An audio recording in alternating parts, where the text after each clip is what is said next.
আজকে আমরা যাচ্ছি গাজলে আলু লোড করার জন্য। আমরা দুটা গাড়ি, পিছনে একটা গাড়ি আছে আর আমি আছি। তো দুজন মিলে আজকে গাজলে যাচ্ছে। এখান থেকে মোটামুটি 70-75 কিলোমিটার। তো গাড়ি চলো রাস্তার মধ্যে কি হচ্ছে এবং যেখানে গাড়ি লোড করবো সেখানে আমি দেখাচ্ছি ভিউটা। তো চলো গাইস ভিডিওটা শুরু করা যাক। তো সামনে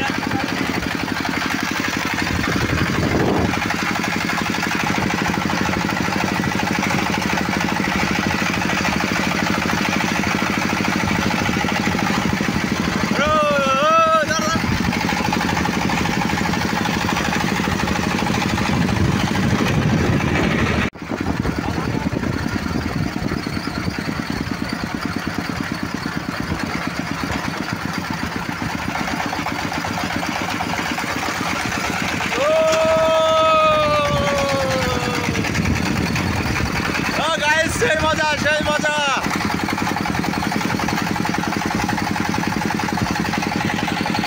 তো ফাইনালি গাইস আমরা চলে আসছি হিমঘরে, গাজল হিমঘরে চলে আসছি। এসে গাড়ি দাঁড় করছি, গাড়ি লোডিংয়ের পয়েন্টে লাগিয়ে দিয়েছি।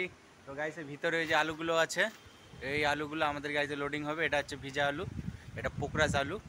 আর পাশে এই যে দাদা কি করতেছে, গাড়ি ক্লাস প্লেট ভেঙে গিয়েছে, তো ক্লাস প্লেট চেঞ্জ করতেছে। আমি দেখাচ্ছি, ক্লাস প্লেট গাড়ির মধ্যে আছে ভাঙাটা। তো এই যে গাইস, এই যে এই ক্লাস প্লেটটা ভেঙে কি অবস্থা, দু টুকরো হয়ে গেছে। এই যে দেখো গাইস, তো এটা হচ্ছে ছোটো হাতির ক্লাস প্লেট আর নিউ এই যে নতুনটা। দেখো গাইস কেমন, এটা কি ভালো কোয়ালিটি? দাদা কমেন্ট বক্সে কমেন্ট করে জানাও কেমন কোয়ালিটি এটা। তো এটা এখন লাগাবে। তো এ ভাই গিয়ার বক্স খুলতেছে, নাট ফাট খুলতেছে। এই যে শ্যাপ লাইন খোলা হয়ে গেছে। এটা হচ্ছে ছোটো হাতির গিয়ার বক্স লাগানো আছে, এটা খুললে দেখা যাবে। তো খোলার পরে এই নতুনটা লাগাবে। এটা হচ্ছে পুরনো, আগের ছিল, আগের ভাঙা ছিল। সে খুলুক, কীভাবে ক্লাস করে সেটিং করতে হয় আজকে আমি ভিডিওতে দেখাচ্ছি। তো আর গাইস, তো আমাদের লোডিং পয়েন্টে গাড়ি তো লাগিয়ে দিয়েছি, কিন্তু এখন লোড হতে দেরি আছে। কারণ আমাদের এখানে যে লেবার আছে লোডিং করার, সে 8:30 না বাজে লোডিং হয় না। তো মোটামুটি আধা ঘন্টার মধ্যে, মোটামুটি 7-8টা বাজে, 8:30 বাজতে আরও আধা ঘন্টা বাকি আছে। আধা ঘন্টা পরে আমাদের আবার লোডিং শুরু হবে। তারপর লোডিং হয়ে গেলে তারপর আবার রওনা দেবো বালুঘাটের উদ্দেশ্যে। তো গাইস ততক্ষণ একটু বিরতি নিলাম, তারপরে আবার বলছি কি হবে না হবে আর পরে। তো হ্যালো গাইস, সব নাট খোলা হয়ে গেছে, এবার গিয়ার বক্সটাকে বের করবে। তো দেখি কেমন করে বের করে। ও ও ও ও ভেঙে যাবে, ভেঙে যাবে, বেরোচ্ছে না, বেরোবে বেরোবে। তো হ্যালো গাইস, এবার মনে হয় গিয়ার বক্সটা বের হয়ে যাবে। হ্যাঁ হ্যাঁ গাইস, একদম বের করে ফেলছে। এই যে বের করে ফেলছে, অনেক কষ্ট অনেক মেহনত করে। এই সম্বল বের হলো, সব বের হলো। পূজা করে কমে গেল, মাল কমে গেল, আইটেম সব বের হয়ে গেল। হ্যাঁ, তো বাস বাস না, পেনে লাগেনি। তো গাইস এই যে দেখো কাছ থেকে, এইটাকে বলা হচ্ছে ক্লাস প্লেটের, প্রেসার প্লেটের। ক্লাস প্লেট ভিতরে আছে আর প্রেসার প্লেটটা বাইরে সাইডে। তো প্রেসার প্লেটের সঙ্গে কয়েকটা নাট থাকে সাইডে, তো ওই নাটগুলো খুলতেছে। এই নাটটা খোলার পরে প্রেসার প্লেট আর ক্লাস প্লেট দুটোই বের হয়ে আসবে। তো গাইস দেখো কিভাবে খুলতেছে। আর এই ছেলের নাম হচ্ছে রনি, করে সবসময় কাজ, কারো লাগলে বলবে। এটা হচ্ছে আমাদের ঘোড়া মিস্ত্রি। হ্যালো গাইস, এই যে প্রেসার প্লেটটা হচ্ছে খুলে বের করছে। এইটা হচ্ছে ক্লাস প্লেট পুরোনোটা। তো দেখি আমি, তো আমি দেখতেছি এটা হচ্ছে ক্লাস প্লেটটা।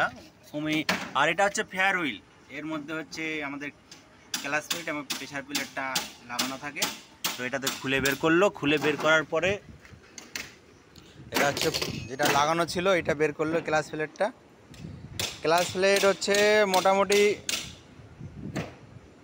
আছে, কিন্তু মানে বেশি দিন চলবে না, মানে অবস্থা খুব একটা ভালো নেই। আর হচ্ছে প্রেসার প্লেটটা দেখাচ্ছি আমি ওদিকে কি করতেছে, দেখি কি অবস্থা। প্রেসার প্লেটটা চেঞ্জ করা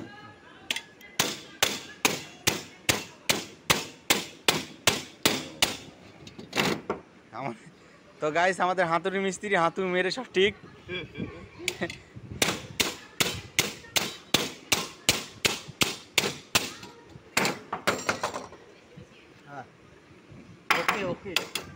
ওকে ওকে তো গাইস হাতুড়ি মেরে কি একদম ক্লাস প্লেট ঠিক করা যায়? লাগাও, নতুনটা লাগাও, আর পুরানা কোনো গল্প হবে না। তো গাইস এখন নতুন ক্লাস প্লেটটা সেটিং করবে, তো দেখাচ্ছি কিভাবে সেটিং করতে হয়। তো আবার সেভাবে ভিতরে ঢুকে পড়তে হবে, ঢুকে পড়ে আবার ওভাবে সেটিং করতে হবে ফেয়ার হুইলের মধ্যে। আর একটা গাইস বলতে ভুলে গেছি, ফেয়ার হুইলের মাঝখানে একটা বিয়ারিং থাকে, ছোট্ট একটু বিয়ারিং। ওই বিয়ারিংয়ের মধ্যে আমার যে গিয়ার বক্সের যে টপটা থাকে, ওই টপের ছোট্ট টপটা একটু ওর ভিতর মানে মেজারমেন্টে থাকে আর কি। তো গাইস এই যে এবার লাগাবে আমার হচ্ছে নতুন ক্লাস প্লেট, আর প্রেসার প্লেটটা সেম ওই পুরোনোটাই হাতুড়ি বাড়ি মেরে ঠিক করে লাগাই দিচ্ছে। তো এবার নাটগুলো লাগাবে সেম যেভাবে খুলছিল সেভাবে আবার নাটগুলোকে লাগাই দিতে হবে। লাগাই দেওয়ার পরে আবার গিয়ার বক্সটা সেমভাবে লাগাই দিলে আবার চলবে আর কি। তো গাইস লাগাচ্ছে। তো হ্যালো গাইস, ফাইনালি আমাদের গাড়ি লোডিং হয়ে গেছে। তো এই দাদারও গাড়ি লোডিং হয়ে গেছে, ওই যে দাঁড় করে রাখছে সামনে ওইটা ওর গাড়ি, এইটা হচ্ছে আমার গাড়ি। দুজন মিলে 135 বস্তা অর্ধেক করে নিলাম, আমাদের লোডিং কমপ্লিট হয়ে গেছে। তো গাইস আমরা আর কিছুক্ষণের মধ্যে এখান থেকে রওনা দিব। তো এখান থেকে মোটামুটি বালুঘাট পত্রিরাম পৌঁছাতে মোটামুটি 2.5 ঘন্টা লাগবে গাইস। 2.5 ঘন্টা পর ওখানে খালি হবে।